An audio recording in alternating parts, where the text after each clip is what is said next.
Shalom, Ibu Bapak Saudara yang dikasihi dalam Tuhan Yesus.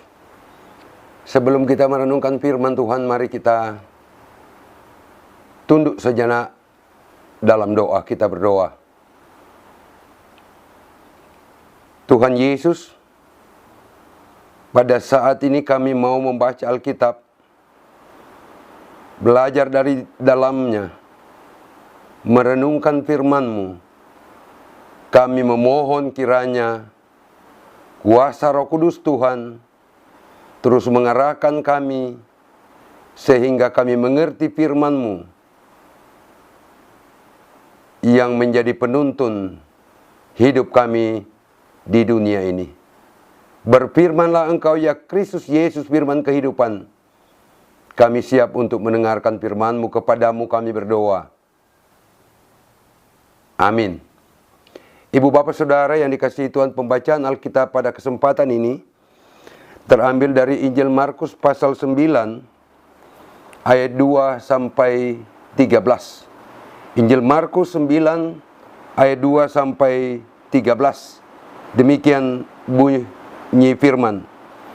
Yesus dimuliakan di atas gunung. 6 hari kemudian Yesus membawa Petrus, Yakobus dan Yohanes, dan bersama-sama dengan mereka ia naik ke sebuah gunung yang tinggi. Di situ mereka sendirian saja. Lalu Yesus berubah rupa di depan mata mereka, dan pakaiannya sangat putih berkilat-kilat. Tidak ada seorang pun di dunia ini yang dapat mengelantang pakaian seperti itu. Maka nampaklah pada mereka Elia bersama dengan Musa. Keduanya sedang berbicara dengan Yesus.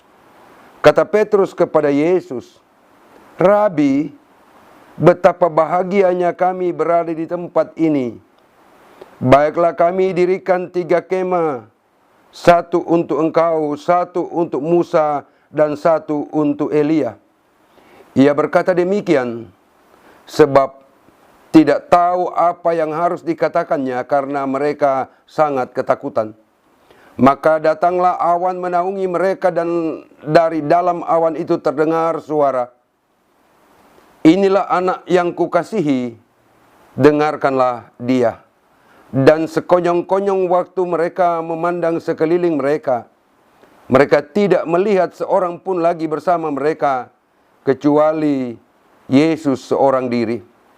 Pada waktu mereka turun dari gunung itu, Yesus berpesan kepada mereka supaya mereka jangan menceritakan kepada seorang pun apa yang telah mereka lihat itu sebelum Anak Manusia bangkit dari antara orang mati. Mereka memegang pesan tadi sambil mempersoalkan di antara mereka apa yang dimaksud dengan bangkit dari antara orang mati. Lalu mereka bertanya kepadanya, "Mengapa ahli-ahli Taurat berkata bahwa Elia harus datang dahulu?" Jawab Yesus, "Memang Elia akan datang dahulu dan memulihkan segala sesuatu. Hanya bagaimanakah dengan yang ada tertulis mengenai Anak Manusia, bahwa ia akan banyak menderita dan akan dihinakan? Tetapi aku berkata kepadamu, memang Elia sudah datang dan orang memperlakukan dia menurut kehendak mereka, sesuai dengan yang ada tertulis tentang dia." Puji Tuhan, Ibu Bapak Saudara, karena kita masih menikmati hidup yang Tuhan anugerahkan kepada kita. Kita berada dalam penghayatan.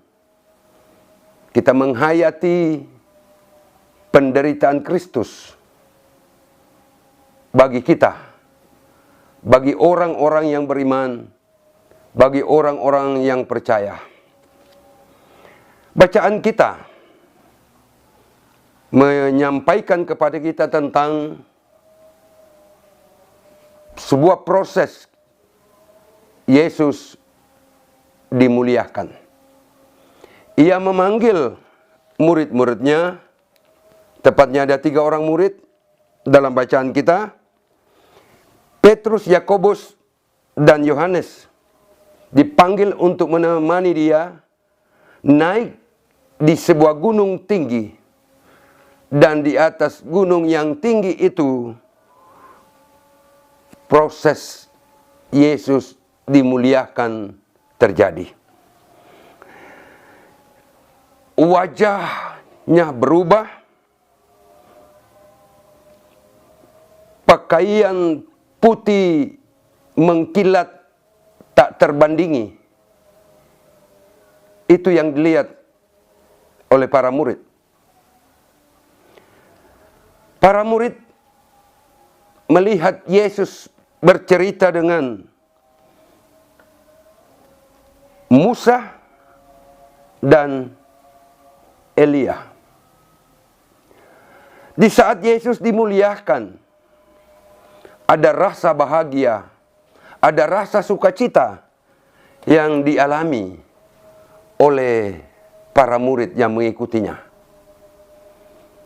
Dari rasa bahagia inilah Petrus meminta kepada Yesus sehubungan dengan apa yang mereka lihat, sehubungan dengan apa yang mereka saksikan waktu itu. Yang diminta adalah supaya dibuat kemah, dibuat 3 buah kemah. 1 kemah untuk Musa, 1 kemah untuk Elia, dan 1 kemah untuk Yesus. Pendirian kemah ini mengingatkan kita untuk tinggal di gunung itu, menikmati kesendirian mereka dalam kebahagiaan di gunung itu. Ibu bapak saudara, Musa dan Elia adalah orang-orang yang dimuliakan. Dimuliakan oleh Tuhan di masa lalu. Dikala murid Yesus meminta untuk mendirikan 3 buah kemah untuk 3 orang, yaitu Musa, Elia, dan Yesus, maka terjadilah hal yang mengejutkan mereka. Ayat 7, maka datanglah awan menaungi mereka, dan dari dalam awan itu terdengar suara, inilah anak yang kukasihi, dengarkanlah dia. Di balik awan yang gelap itu terdengar suara, inilah anak yang kukasihi, dengarkanlah dia. Para murid Yesus membuka mata mereka, melihat apa yang terjadi, bahwa ternyata mereka tidak lagi melihat Musa, mereka tidak lagi melihat Elia. Yang ada di tatapan mereka adalah Yesus sendiri. Ibu bapak saudara, Musa yang dimuliakan, Elia yang dimuliakan adalah kisah yang telah berlalu. Ceritanya telah kita ketahui. Tetapi firman mau menyatakan kepada kita, di masa kini dan ke depan, kita tidak lagi bicara tentang Musa, kita tidak lagi bicara tentang Elia, tetapi kita bicara tentang Yesus.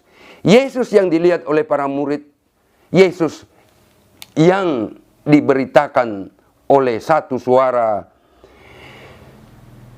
inilah anak yang kukasihi, dengarkanlah dia.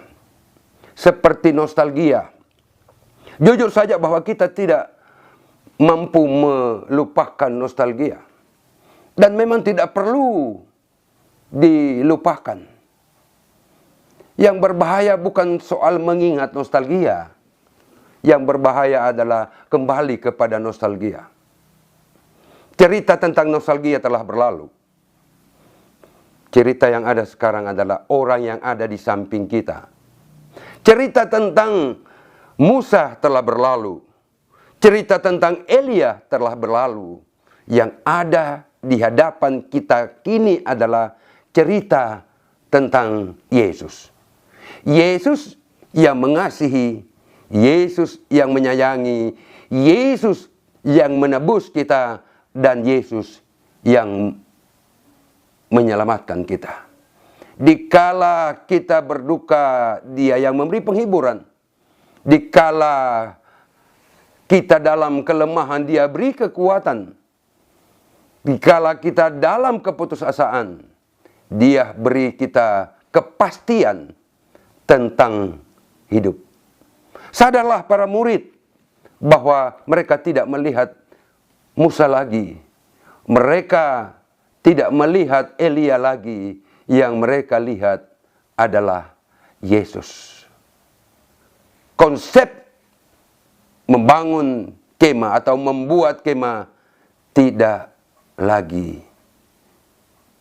Mereka turun.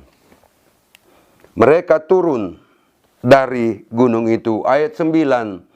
Pada waktu mereka turun dari gunung itu, Yesus berpesan kepada mereka supaya mereka jangan menceritakan kepada seorang pun apa yang telah mereka lihat itu sebelum Anak Manusia bangkit dari antara orang mati. Kebahagiaan tidak ditinggalkan di gunung. Kebahagiaan tidak dibiarkan menetap di gunung. Yesus memanggil 3 orang murid untuk turun dari gunung itu. Kembali Bapak Ibu Saudara, permintaan para murid untuk membuat kemah sesungguhnya adalah pemahaman iman mengkapling. Kebahagiaan hanya ada pada mereka di seputaran gunung itu. Yang kedua, bahwa permintaan untuk mendirikan kemah adalah upaya mensejajarkan Musa, Elia, dan Yesus. Itu keliru. Seperti saya katakan tadi bahwa Musa dan Elia tinggal cerita. Yang ada sekarang adalah kita bercerita, kita menyaksikan tentang siapa Yesus. Yesus yang ada di depan kita. Selanjutnya Yesus itu yang turun bersama murid yang akan melakukan pelayanan. Kebahagiaan yang dirasakan oleh para murid di gunung itu harus dinyatakan ketika mereka turun ke lembah berjumpa dengan banyak orang. Yesus mewanti-wanti para murid untuk menyampaikan apa yang mereka alami, apa yang mereka rasakan. Karena bagi Yesus terpenting bagaimana orang melihat Dia. Adakah orang tertarik dengan Dia? Adakah orang terpukau dengan Dia? Adakah orang mendengarkan Dia? Pribadi Yesus itu. Dan adakah orang percaya kepadanya? Yesus dimuliakan, tetapi dihinakan. Yesus yang mulia yang turun dari gunung ini ketika berjumpa dengan banyak orang, justru mengalami hinaan, cacian, penderitaan. Tapi tidak mengapa. Hinaan, cacian, dan lain sebagainya yang tidak mengenakan itu tidak menggantikan kemuliaan yang ada pada dirinya. Tidak mengubah kemuliaan yang ada pada dirinya. Dia tetap mulia dan kemuliaannya ini mau Dia nyatakan. Sekalipun derita, sengsara harus dialami. Ibu bapak saudara yang dikasihi Tuhan, Pada bagian lain saya juga harus mau mengatakan bahwa sering kita mengatakan manusia adalah ciptaan Allah yang termulia. Manusia adalah ciptaan yang termulia. Tetapi dalam implementasi kehidupan justru kita saling menghina. Apa artinya itu semua? Apa makna hidup kita bagi sesama kita yang adalah sama-sama diciptakan oleh Allah? Sebagai ciptaan yang mulia, hendaknya kita saling memuliakan. Memuliakan terimplementasi melalui saling menopang, saling menguatkan, saling menghibur satu dengan yang lain. Jangan kita lupa bahwa Tuhan memuliakan kita, tetapi kenyataan hidup sebagai sesama yang diciptakan justru saling menghinakan. Yesus memberi teladan. Dia yang dimuliakan. Kita juga yang percaya dimuliakan. Berhadapan dengan tantangan persoalan yang melemahkan kita. Keteguhan hati Yesus menghadapi derita sengsara mengingatkan kita agar kita pun tetap tegar, tetap berpengharapan, tetap percaya dan yakin kepadanya. Tidak ada orang yang dapat mencabut, mengangkat kemuliaan dalam diri Yesus. Juga tidak ada orang yang dapat mengangkat, mencabut kemuliaan yang diberikan Tuhan kepada kita. Hanya Tuhan yang berkehendak atas semuanya. Jika ibu bapa berbahagia, nyatakan kebahagiaan itu kepada sesamamu. Jangan dikurung, jangan dikapling, sebab tugas kita di dunia ini berbagi kebahagiaan dengan sesama kita. Walaupun yang kita alami, yang kita rasakan adalah penderitaan dan kesengsaraan. Penderitaan dan kesengsaraan tidak akan mampu menghilangkan kebahagiaan yang kita rasakan, yaitu kebahagiaan yang dianugerahkan oleh Yesus kepada kita. Kata Yesus kepada murid, jangan kamu menyampaikan apa yang telah terjadi. Atau dalam bahasa lain, jangan kamu menyampaikan bahwa aku dimuliakan. Biarkanlah orang menilai, biarkanlah orang melihat siapa Yesus yang sesungguhnya. Kita diberi kebebasan, kita diberi keleluasaan untuk melihat, untuk mengetahui siapa Yesus yang sesungguhnya. Yesus adalah Tuhan. Yesus adalah Dia yang difirmankan, inilah anak yang kukasihi, dengarkanlah Dia. Dengarkan Yesus, ikut Dia, percaya Dia, yakini Dia, karena Dia sayang kepada kita sekalian. Amin. Ibu bapak, mari kita berdoa. Terima kasih Tuhan, dalam tuntunan kuasa Roh Kudus-Mu kami telah mendengar firman-Mu. Dan biarlah kami terus merenungkan firman ini di sepanjang hidup kami di dunia ini. Tuhan, pada kesempatan ini hamba berdoa buat ibu bapak saudara yang mengikuti renungan ini di tengah hidup, kerja pelayanan dan pengabdian mereka, di tengah tantangan persoalan yang menghadang mereka. Yakinkan kiranya mereka bahwa ada kasih-Mu yang melingkupi hidup mereka. Terima kasih Tuhan Yesus. Dalam nama-Mu kami berdoa. Amin.